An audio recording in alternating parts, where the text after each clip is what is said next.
Hey everybody, it's Mr. Vance here, and today I want to show you how to draw Dracula. So I'm going to go over a couple of steps on what's important in the picture, what I find interesting, and I'm just going to walk you through the steps on how to draw this based off of this book that I've been using for class.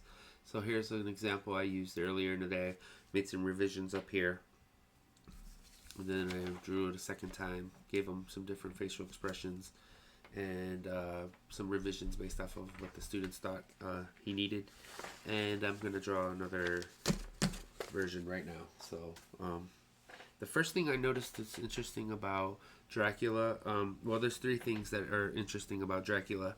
If you noticed, he has the vampire teeth, he has pointed ears, and he has the letter M or for his hair, and a lot of the times it looks like it's like slicked back and greased back. Um, so those are the three things that I noticed. I need to make sure I have in my picture so that it looks, like a vampire.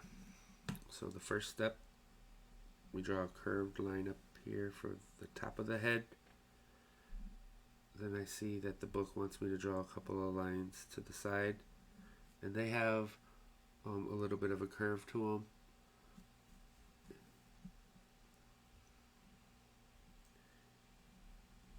Then we have this rounded U shape, and the lines go in a little bit for the cheeks. The next step is the face, like all the features of the face, the ears, and the forehead. But I want to just go ahead and focus on the face first and break step 3 down into different steps. So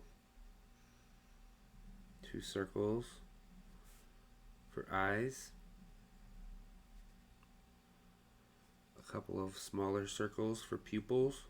This time I'm going to have him looking down, so I'm going to have the pupils lower.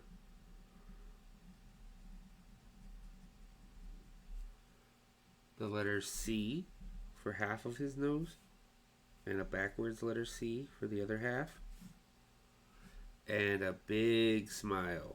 A big smile because he is a vampire, so he has those teeth. And that's important for a vampire because that's their thing. They're always going to be biting people, so they have to have a big smile. Next, I'm just going to go ahead and connect the top of the top line to the sides of the face, and draw a couple of pointy ears. Now you can have these pointy ears sticking straight out, you can have them pointing upwards, but when they have this little point right here, it starts to reinforce the teeth. Everything starts to have these pointed shapes, and you start to make a connection that this might be a vampire. So normally I would draw a letter U for the bottom of the nose, but in this case I'm going to draw a point just to add another point, another interesting point to look at. Finish the nose by drawing a couple lines upward, and for his eyebrows, a couple of more pointy eyebrows. I know in the Frankenstein video he had rectangles, but that was more fitting for a character that had a rectangle forehead. Dracula has all these spiky shapes because he's known for having spiky teeth. And then the last step, Dracula has this little pointy M shape in the middle of his head. Now you can draw these lines all the way to the sides, connect them with the ears. Some people give them a haircut and have it cut over. It's really up to you. But you do have to color in this hair. Now it can be any color, but I always see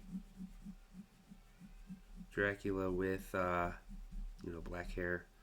You can skip a few, make it look shiny, and as long as it's dark on both sides, it kind of looks like he has shiny hair.